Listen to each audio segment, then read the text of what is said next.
First of all, Terezin. How many have heard of the camp Terezin or Theresienstadt? Has anyone been there? Yes? No? Okay. It was different than all the other camps. And this is one of the camps where I happened to go in 1999, and I was just fascinated with it from the beginning. First of all, it was different than any other camp. It was the one that the Nazis used as their show camp, the model camp. This is where those who would be missed were sent. The artists, the professors, the conductors, the musicians, composers, scientists. Fortunately, Einstein decided to leave early, 1933. He was already suffering discrimination and prejudice. But all those famous people were sent here. And this was the face that was shown to the world. Someone mentioned the situation in Denmark. I think he disappeared. But in Denmark, well, they were very protective of their Jewish people, and very few were lost. Oh, there you are. Yeah. But some Danish Jews were sent to Theresienstadt, and the Danish Red Cross insisted on visiting there and checking on their Jewish citizens. This wasn't until 1944, though. So, but Theresienstadt was the show camp. However, this author that describes it, and I won't read it all, he said, Auschwitz was the kingdom of death, but Theresienstadt was the kingdom of deceit. It was a show. There was one room in Theresienstadt. It's a beautiful bathroom. 20 sinks lined up, beautiful, tile, shower room. Not one drop of water has ever passed through those pipes. It was all built for the show, for the Red Cross visit. And it's still there, and you can still see it. It was also used for propaganda. Joseph Goebbels was known to say, look at this. The Jewish people are sipping coffee in cafes while the rest of Europe suffers.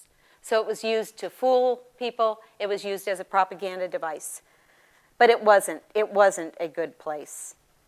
In a town that had previously held 6,000 people, there were at times 60,000 people in that small town.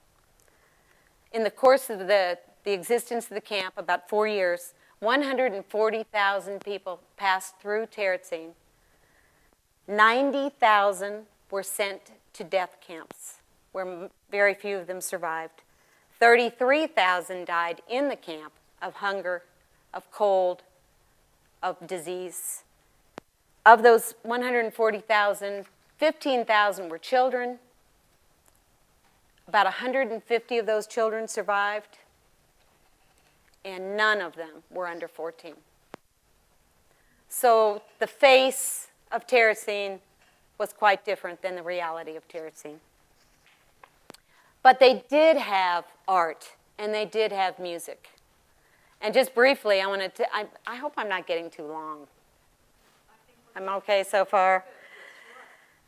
There was a teacher, an art teacher in Terezin named Friedel Brandeis. And this is a book about her, and it has artwork from her artwork and her students' artwork.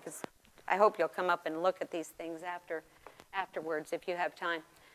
But she was an artist and a designer. She was born in Germany in 1898, and she had to leave Germany because she was Jewish. She went to Czechoslovakia, which was still a wonderful place to live, until the Nazis found them in Czechoslovakia. And by December of 1942, she was deported to Terezin. Everyone was allowed to bring 110 pounds of their worldly goods. That's everything. That's clothing, books, food, household goods, anything they wanted to bring. That was it. And most of that was stolen from them as soon as they arrived. What she brought, instead of what she needed, she brought paper, she brought art books, paintbrushes, pencils. She brought things because she knew children would be there. And she had been doing work in art therapy and teaching art teachers. And so she wanted to have art classes for the children. She was small, short, 5 feet tall, slight. She was assigned a job. I'm not sure what her first assignment was, but she said, I need to be assigned to children. This is not what people did to their Nazi captors. But she insisted, and she got her way. So she was assigned to care for children. In Terezin, these professors and the famous people I was talking about insisted on having secret schools. Schools weren't allowed. The Nazis had no intention of anyone surviving Terezin, and they certainly weren't going to educate these children. But there were secret schools. And Friedel Dicker Brandeis organized art classes. And as some of the survivors say, one survivor said, the secret schools instilled a lifelong love of learning. Another one said, our teachers made the impossible possible. One said about Friedel Dicker Brandeis, it was not her technique that made the difference. It was the feeling of freedom that she conveyed. Friedel Dicker Brandeis said to her children, if we're only given one day, we have to live that day. She made every day for those kids better. Most of them did not survive, but they had better days, those days in the camp. She was deported to Auschwitz in October 1944, and she was sent to the gas chamber upon arrival. One of the things I found is a poem about her that I already forgot to. I start every day of my class with a poem, and I have really gotten to love this, and so I found a couple. I was going to read one about spiritual resistance, and I already forgot to do that. But let me read this one about Friedel Dicker Brandeis. This is a book of poems. They're called Poems of Resistance by David Walters, who lives in the Washington area. Friedel Dicker Brandeis painted little during the Terezin years, starving, too crowded to think, teaching the children every day, only an occasional work of her own. Flowers in a glass of water, a birthday gift smuggled in by her students. Fragile petals, pink with life. Girl's face, a hint of cheekbones and hair, just enough to frame a child's deep blue eyes staring beyond the walls. You must look for her in her students' work. Trace this tiny woman, barely taller than her children, in the 5,000 pictures hidden, left behind. See strokes of her encouragement in Helena's collage, Nazi-stained paper shredded into frozen mountains and 6-pointed stars against an ink-black sky. And in little Hanu's, the sea. Blue scraps arc into waves, his tiny boat tossed in deep, opaque water. Each creation carrying a child's name and dreams in moments between digging graves, hauling corpses, emptying ashes into the river. Friedel Dicker Brandeis holding back the night with bits of charcoal, smuggled paints, stolen paper, bending over her students in the cramped car, holding a child in each hand between dogs and guns as they were shoved into the long Auschwitz tunnel where they rose together as October sparks, a teacher and her children, their hidden wisps of hope buried behind.